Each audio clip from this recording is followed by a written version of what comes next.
Welcome all.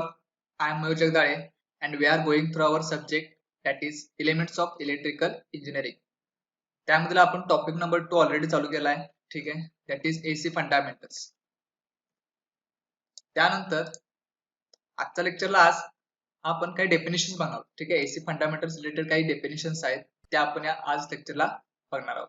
त्यामधील काय definition मी लिहिलेत बघा. वेव्हफॉर्म, ठीक आहे, त्यानंतर instantaneous value, cycle, frequency and amplitude.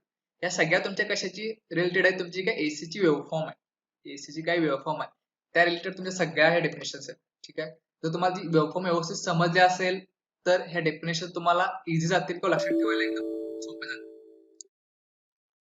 ठीक आहे, आता डेफिनेशन्स काय आहेत बघा, वन बाय वन आपण बघूया. पहिले तुमची वेव्हफॉर्म. ठीक आहे, पहिली काय? वेव्हफॉर्म. आता पण आपण वेव्हफॉर्म वेव्हफॉर्म प्रत्येक ठिकाणी म्हणतोय. ऍक्च्युली वेव्हफॉर्म आहे काय? Waveform is nothing but plot or graph of an alternating quantity with respect to time. It is a graph of an alternating quantity. एवढं जरी म्हटलं तरी चालतं. ठीक आहे, तर ग्राफ कसा आहे बघा. तो म्हणजे एक्स ऍक्सिस वर काय असणार आहे? तर टाइम प्लस जे काय तुमचं रॅडियन्स आहे किंवा टाइम डोमेन आहे तो असणार. त्यानंतर तुमचं वाय ऍक्सिस वर करंट व्होल्टेजची जी मॅग्निट्यूड असणार आहे. ठीक आहे, हा काय ग्राफिकल रिप्रेझेंटेशन आहे असं जरी म्हटलं तरी चालेल. वेव्हफॉर्म म्हणजेच काय? It is an graphical representation of an alternating quantity. तो कशा वर्सेस कशाचा आहे? तुमचा जो काय करंट किंवा व्होल्टेज आहे वर्सेस टाइम किंवा टाइम डोमेन. नेक्स्ट आहे तुमचं instantaneous value. The value of an alternating quantity at a particular instant is called instantaneous value. ठीक ठीक आहे, काय म्हणले बघा, इथे जे काही इन्स्टंट्स आहेत तुमचे I1, I2, I3 हे काय तुमचे इन्स्टंट आहेत. म्हणजे I1 या इन्स्टंट व्हॅल्यू किती आहे, I2 या इन्स्टंट साठी व्हॅल्यू किती आहे, I3 या इन्स्टंट साठी व्हॅल्यू किती आहे. इन्स्टंट म्हणजे काय? एक ठराविक पोझिशन. एक ठराविक पोझिशन. मी हा ग्राफ काढायला लागलोय, इन्स्टंटली मी इथे थांबलो म्हणजे हा एक माझा इन्स्टंट थांबला झाला, सॉरी. त्यानंतर परत गेलो पुढं, परत इथं थांबलो म्हणजे काय? पोझिशन, ठराविक पोझिशन तुमची. त्या इन्स्टंट साठी, त्या पोझिशन साठी माझी व्हॅल्यू किती आहे त्यालाच काय म्हणतो आपण? Instantaneous value. The value of an alternating quantity at a particular instant. ठीक आहे, तुम्हाला दिसते बघा इथं I1, I2, I3 जे काय ते इन्स्टंट आहेत. हा वन काय? T1 टाइम आहे, हा T2 टाइम आहे, T3 टाइम आहे. T1 टाइम साठी हा तुमचा I1 आहे. ठीक आहे, वे ऑफ T1 असं म्हणू शकता तुम्ही. नेक्स्ट डेफिनेशन आहे तुमची cycle. Okay, what is cycle? Cycle is one complete wave of alternating current और व्होल्टेज. ठीक आहे, या एसी ची तुमची वेव्हफॉर्म आहे. त्यामधील एक कम्प्लीट वेव्ह. तुम्हाला कम्प्लीट वेव्ह कशी दिसणार? शून्यापासून मी सुरू झालो, पॉझिटिव्हला गेलो, परत निगेटिव्हला आलो, परत शून्यापासून थांबलो. ठीक आहे, म्हणजे ही काहीतरी एक कम्प्लीट वेव्ह झाली. काहीतरी एक कम्प्लीट वेव्ह झाली. यालाच काय म्हणतो आपण? एक सायकल. यालाच काय म्हणतो आपण? One complete cycle. इथून पुढे दुसरी सायकल चालू होणार आहे कारण की पॉझिटिव्ह मध्ये आला ना शून्यापासून. ठीक आहे, याला काय म्हणतो आपण? एक कम्प्लीट सायकल.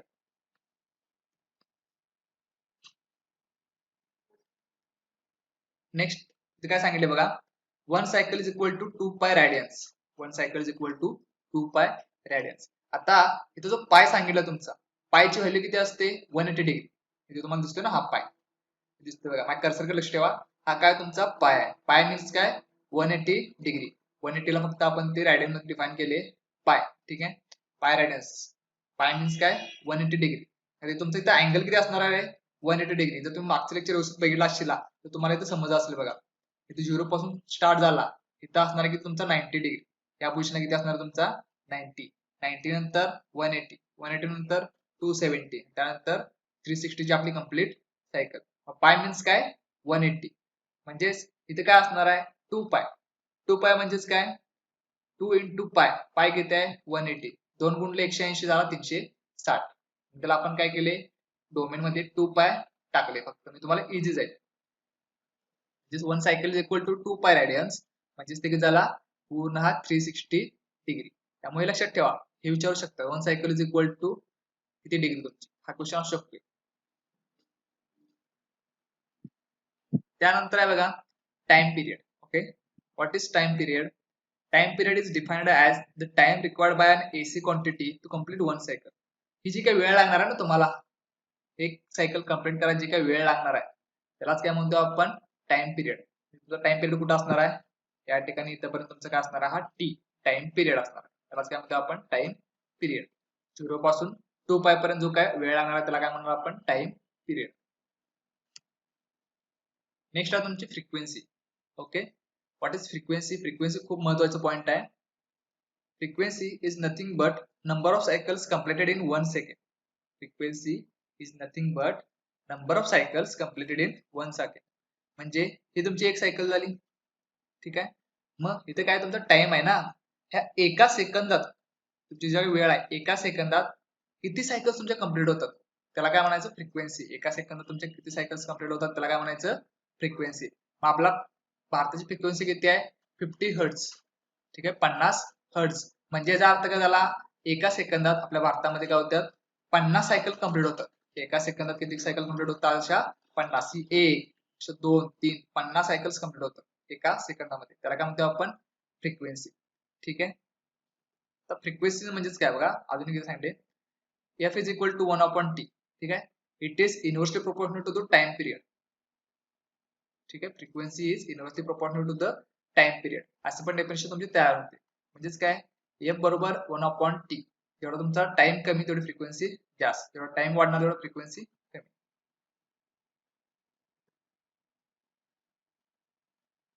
त्यानंतर तुमची peak value. Okay, sorry, amplitude. Amplitude म्हणजे पीक व्हॅल्यू असंही म्हणतात त्याला. The maximum value or peak value of an alternating quantity is called as amplitude. Okay, the maximum value or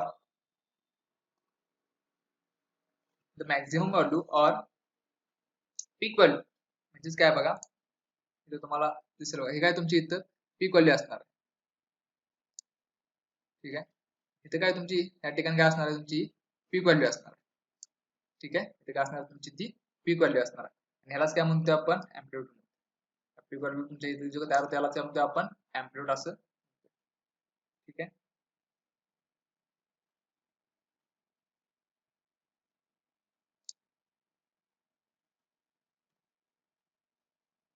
next आहे बघा तुमचं,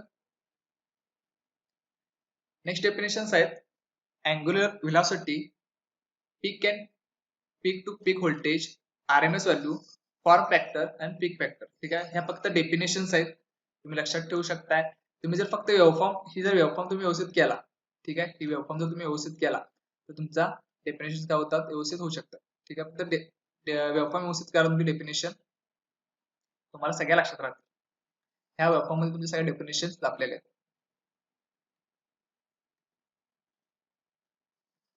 त्यानंतर पुढील डेफिनेशन बघणार आहोत आपण.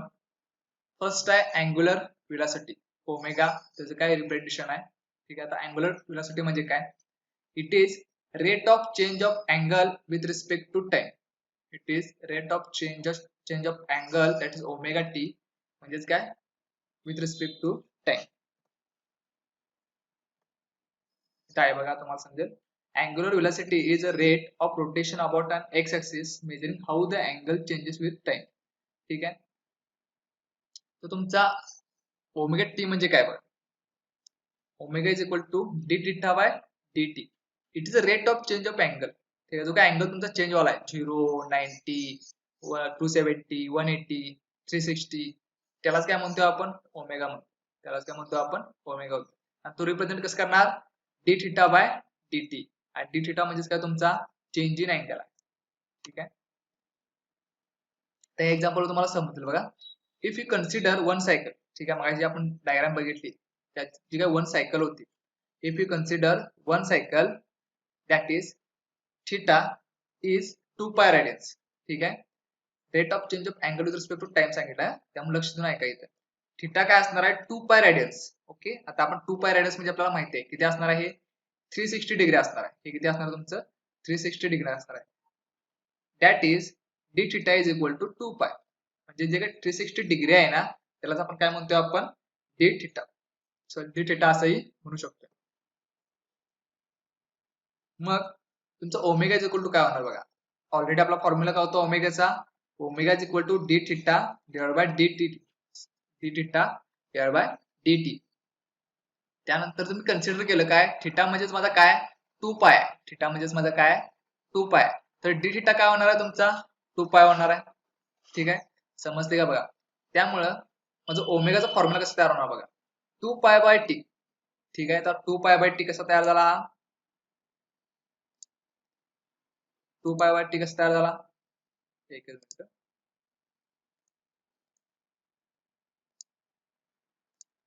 लक्ष द्या. d5 इज इक्वल टू काय होता, sorry omega is equal to काय होता, d θ/dt. हा मी जो काय डी थिटा आहे तो रिप्लेस केला कशानं, 2π. कशाने रिप्लेस केला, 2π. त्यामुळे ओमेगा बरोबर माझा काय झाला तयार, हा 2π कशाचा बदला येणार तुमचा, डी थिटाच्या बदला येणार आहे, डिवाइडेड बाय तुमचा काय येणार आहे dt. म्हणजेच मी काय रिप्रेझेंट करू शकतो, dt म्हणजेच काय असणार माझा, हा t असणार. त्यामुळे तुमचा फॉर्म्युला काय तयार, तुमचा हा फॉर्म्युला तयार झाला, omega is equal to 2π/t. ठीक आहे, दॅट इज 2πf. आता 2πf का आला इथं,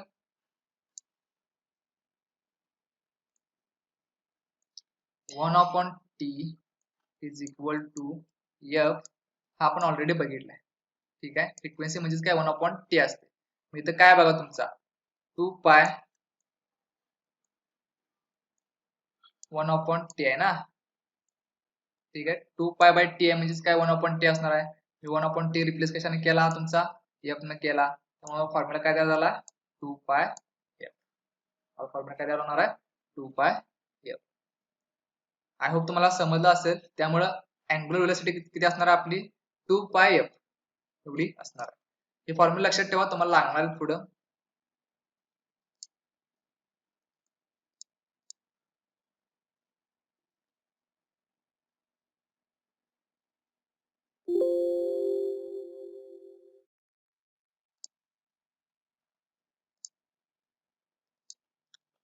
ओके, नेक्स्ट आहे तुमचा पीक व्होल्टेज.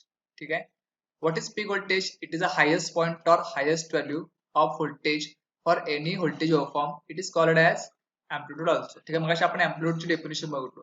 जो का तुमच्या वेव्हफॉर्म मधला हायेस्ट पॉइंट असणार आहे, जो वेव्हफॉर्म मधला जो काय हायेस्ट पॉइंट असणार आहे त्यालाच काय म्हणतो आपण, पीक व्हॅल्यू असंही म्हणतो.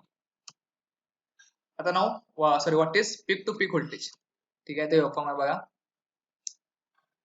पीक टू पीक व्होल्टेज म्हणजेच काय, तुमचा हा जो पीक आहे पॉझिटिव्ह पीक आणि हा जो काय निगेटिव्ह पीक आहे त्याच्यामध्ये distance between positive peak to negative peak, त्यालाच काय म्हणतोय पीक टू पीक व्होल्टेज. नावातच आहे बघा.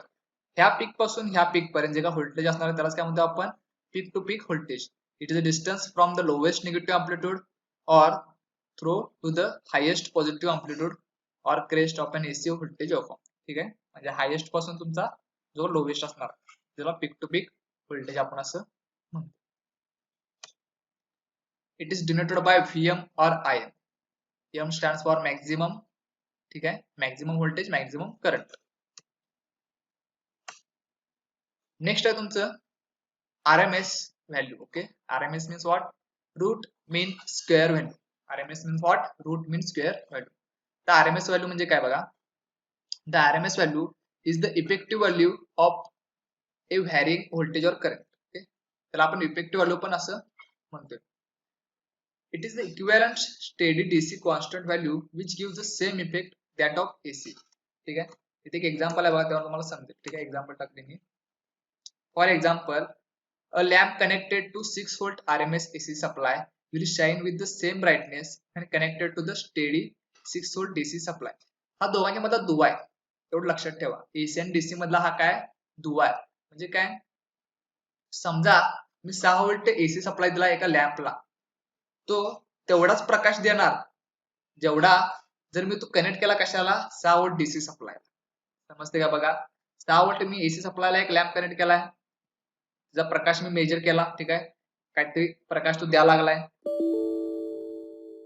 सेम मी काय केला, 6 व्होल्ट डीसी सप्लायला तोच लॅम्प कनेक्ट केला, तर काय होणार आहे, तो पण तेवढाच प्रकाश देणार आहे जेवढा तुझा एसी देईल. जेवढा तुमचा एसी देईल तेवढाच तो कशाला देणार आहे, डीसी ला पण देणार आहे. त्यालाच काय म्हणतो आपण, रूट मीन स्क्वेअर व्हॅल्यू. त्या व्हॅल्यूलाच काय म्हणतो आपण, root mean square value. The RMS value आपण sinusoidal waveform is 0.707 times the peak value. ठीक आहे, आरएमएस व्हॅल्यू तुमची किती असते, 0.707 times to the peak value. Peak value म्हणजे काय तुम्हाला माहिती आहे, IM VM. ठीक आहे, तर इथं फॉर्म्युला तयार केला बघा.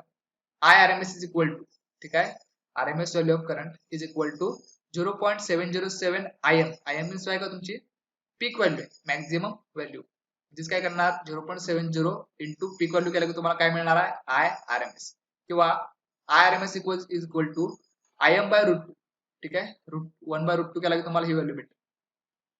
हा तुमचा काय फॉर्म्युला आहे. हे फॉर्म्युला लक्षात ठेवा. आपण पुढे एक्झाम्पल सॉल्व्ह करणार आहे, त्यामध्ये फॉर्म्युला तुम्हाला खूप इम्पॉर्टंट आहेत, त्यामुळे ते फॉर्म्युला लक्षात ठेवा. त्याच्यावरती भरपूर क्वेश्चन तुम्हाला विचारतील, ठीक आहे. फॉर्म्युला प्रत्येकाचं काय आहे, त्यामुळे फॉर्म्युला व्यवस्थित लक्षात ठेवा. काय तर लॉजिक लावा, खरं लक्षात ठेवा. RMS साठी 0.707 असं काय तर लॉजिक लावा, तर लक्षात ठेवा. नेक्स्ट आहे तुमचं अवरेज व्हॅल्यू. ओके, अवरेज तुम्हाला मिनिंग माहिती आहे, अवरेज करतोय आपण. The average of all instantaneous value of an alternating voltage and current for a half cycle. ठीक आहे, म्हणून तुम्हाला म्हणतो तुम्ही डेफिनेशन व्यवस्थित करा. आता इथे इंस्टंटेनियस व्हॅल्यू आल्या बघा. अवरेज ऑफ ऑल इंस्टंटेनियस, जर तुम्हाला इंस्टंटेनियस व्हॅल्यू माहित असेल तरी डेफिनेशन समजेल बघा. Average of all instantaneous values of N alternating voltage. Average value is always counted for half cycle and not फुल.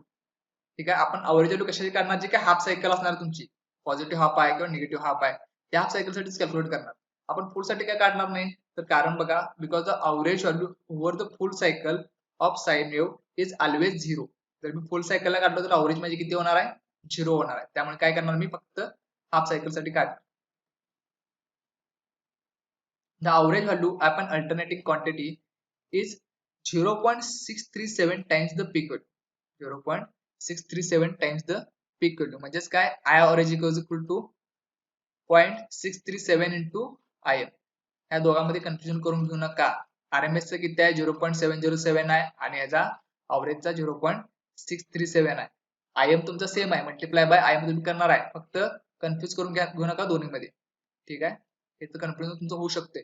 जर तुम्ही अवरेज व्हॅल्यूचा क्वेश्चन तुम्हाला विचारला आणि त्यात जर तुम्हाला 0.07 ऑप्शन दिसला, तुम्ही जर तो टिक केला तर तुमचा तो चुकणार आहे. त्यामुळं दोघांचं व्यवस्थित करा, ते अवरेज व्हॅल्यू आणि तुमचे जे काय RMS व्हॅल्यू त्यांचं फॉर्म्युला व्यवस्थित बघा. नेक्स्ट आहे तुमचा form factor. Okay, what is form factor? The ratio of RMS value to its average value. सगळे जे काही डेफिनेशन्स आहेत तुमच्या एकमेकावर डिपेंडेंट आहेत बघा. सगळ्या डेफिनेशन्स काय एकमेकावर डिपेंडेंट आहे. तुम्हाला जर मॅक्झिमम व्हॅल्यू कळाला असेल तर तुम्हाला मॅक्झिमम व्हॅल्यू तुमची RMS डिपेंड आहे, सेम तुमची अवरेज पण डिपेंड आहे, ठीक आहे. तर या दोघांच्यावर काय काय डिपेंड आहे बघा, RMS आणि अवरेज वर. The ratio of RMS value to its average value, म्हणजे RMS व्हॅल्यू भागिले मी अवरेज केलो तर मला फॉर्म फॅक्टर मिळतो.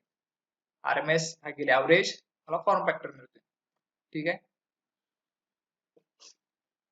म्हणजेच फॉर्म फॅक्टर बरोबर काय मिळणार, IRMS. ओके, IRMS भागिले आय अवरेज जर मी केलो तर माझा IRMS किती असतोय 0.707 इंटू IM, ही मॅक्झिमम व्हॅल्यू आहे, आणि आय अवरेज किती असतोय 0.637 इंटू IM. ठीक आहे, आता यामध्ये IM आणि IM काय होणार, कॅन्सल होणार, दोन्ही सेम आहेत ना. तुमचा जो काय डिवायडेशनचा रूल आहे त्यानुसार IM आणि IM काय होणार, कॅन्सल होणार, आणि या दोघांचा भागाकार केल्यानंतर मला किती मिळणार आहे 1.11. हा फॉर्म फॅक्टरचा काय तुमचा व्हॅल्यू आहे. फॉर्म फॅक्टरची व्हॅल्यू किती असते 1.11. This value is only for sinusoidal AC quantity. ही तुमच्या AC साठीची व्हॅल्यू आहे. ओके, हा तुम्हाला क्वेश्चन डेफिनेटली असू शकतोय की फॉर्म फॅक्टरची व्हॅल्यू किती असते 1.11. त्यामुळे हे पण लक्षात ठेवा. काय तर लॉजिक लावा ह्याला आणि लक्षात ठेवा, खूप महत्वाचं आहे. लॉजिक कसं लावताय हे तुमच्यावर डिपेंड आहे, ठीक आहे. नेक्स्ट आहे तुमचा crest factor. Okay, it is the ratio of peak value to RMS value. It is ratio of peak value to RMS value. तर बघा परत काय आला इथं, रेशो ऑफ तुमचा हा पीक आहे टू RMS, हा पीक टू RMS म्हणजेच काय येणार, याला KP रिप्रेझेंट करतात, KP ने, पीक फॅक्टर का crest factor, peak value divide by RMS value. Peak value म्हणजेच काय असते तुमचा IM असते, आणि RMS व्हॅल्यू आत्ताच बघितलो आपण 0.707 इंटू IM आहे. परत IM ला IM कॅन्सल होणार, 1 by 0.707 is equal to 1.414. This is value for sine. Okay, तुमचा जो तुमचा मग फॉर्म फॅक्टर होता त्याचा 1.11 आहे, आणि याचा क्रेस्टचा तुमचा किती आहे 1.41 आहे. ह्या व्हॅल्यूज लक्षात ठेवा, खूप इम्पॉर्टंट व्हॅल्यू आहेत, मला डेफिनेटली विचारतात यावर क्वेश्चन, त्यामुळे व्यवस्थित लक्षात ठेवा. हवं तर 2-3 वेळा लेक्चर बघा, हे रिपीट करा, पण जे काय व्हॅल्यू आहेत त्या व्यवस्थित लक्षात ठेवा. ठीक आहे. थँक्यू.